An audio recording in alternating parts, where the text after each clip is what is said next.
Bundelkhand news 24 में आप सभी का स्वागत है।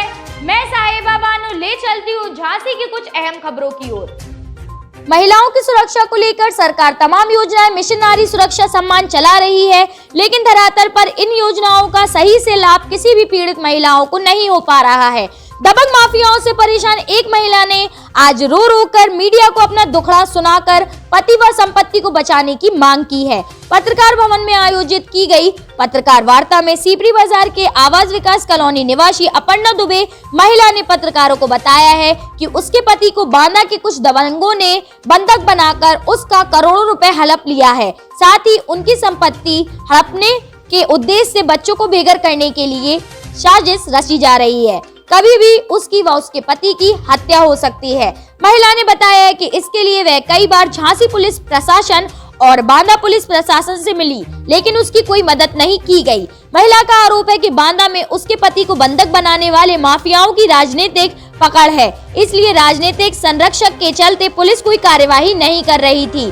पीड़ित महिला ने रो रो कर मीडिया के सामने अपना दुखड़ा सुनाते हुए गुहार लगाई है, साथ ही अपने और अपने परिवार की जिंदगी बचाने की गुहार लगाई है। वहीं महिला ने चेतावनी भी दी है कि अगर उसे न्याय नहीं मिला तो वह सीएम आवास पर बच्चों के साथ आत्मदाह करेगी। झांसी से संवाददाता मनीष अली के साथ ब्रजेश परिहार की रिपोर्ट। आपका नाम क्या है? श्रीमती अर्पणा द्विवेदी। भाई आज जो प्रेस कॉन्फ्रेंस रखी थी, क्या समाचार है, क्या दिक्कतें आ रही हैं? समस्या ये है कि हमारे जो पति हैं वो फरवरी में रिटायर्ड हुए थे अभी 2020 में, और रिटायरमेंट के बाद वो मार्च में झांसी आए और उसके बाद जून में वो वापस बांदा गए ये कह के कि हमारा ऑफिशियल वर्क है जो वो कंप्लीट करने के बाद झांसी शिफ्ट होना है। और बेटा भी हमारा साथ में गया सामान वामान शिफ्ट कराने के लिए, और वहाँ पे जाने के बाद 2 महीने बाद उन्होंने ये कहना शुरू किया हमारे पति ने कि हम यहीं पे शिफ्ट होंगे, यहीं नर्सिंग होम वगैरह बनाएंगे और यहीं पे शिफ्ट होंगे। तो हम लोगों का ये प्लान हुआ था कि हम लोग भी बांदा में शिफ्ट हो जाएंगे।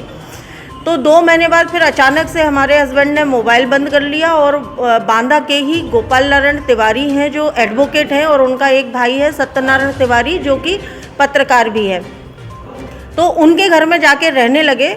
ये कह के वो बेटे को रूम पे अकेला छोड़ गए। 20 दिन करीब बेटा अकेला रहा रूम पे, और बेटे का फ़ोन आया कि मम्मी स्थिति गंभीर लग रही है हमको, और पापा मोबाइल स्विच ऑफ किए हैं।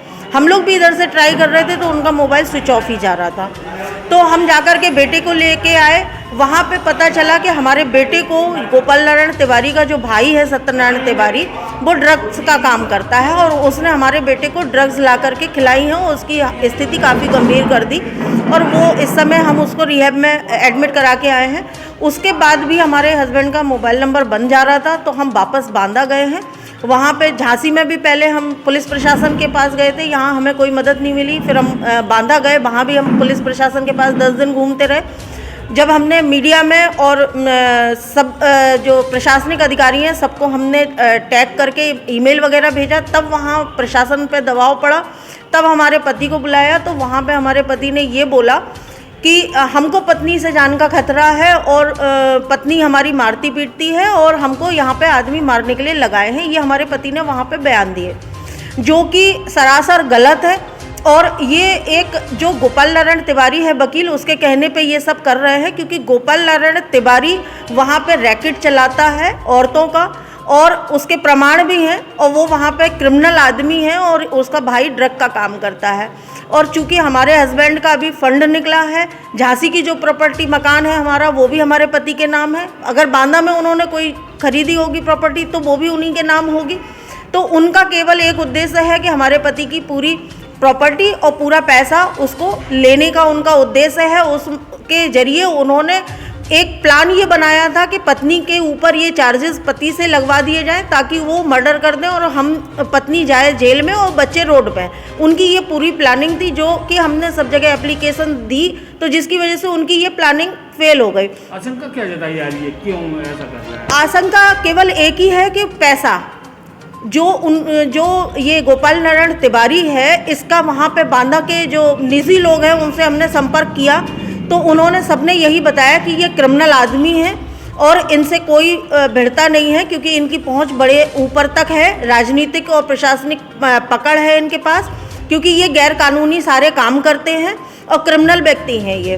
और ऐसे इन्होंने कई लोगों के परिवार उजाड़े हैं, कई लोगों को, कई अधिकारियों को इसी तरीके से गिरफ्त में उन्होंने ब्लैकमेलिंग की है। अब ब्लैकमेलिंग हो सकता है कि कोई, चूँकि इनका रेड लाइट एरिया में इनका ये काम भी चलता है, इनका स्वयं का एक मकान है, उसमें भी ये काम कराते हैं ये सारा।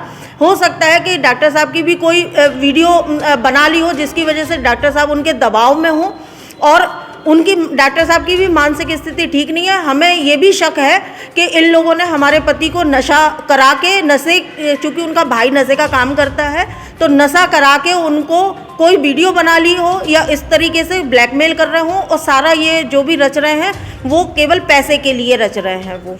और उसके बाद वो हमारे पति का कर देंगे मर्डर, और हम लोगों का भी मर्डर करा सकते हैं, क्योंकि उन्होंने खुलेआम हमको धमकी दी है, गोपाल नारायण तिवारी ने, कि अपने पति को ढूंढना बंद कर दो, नहीं तो हम तुम्हें मरवा के फिकवा देंगे और लाश तक नहीं मिलेगी तुम्हारी।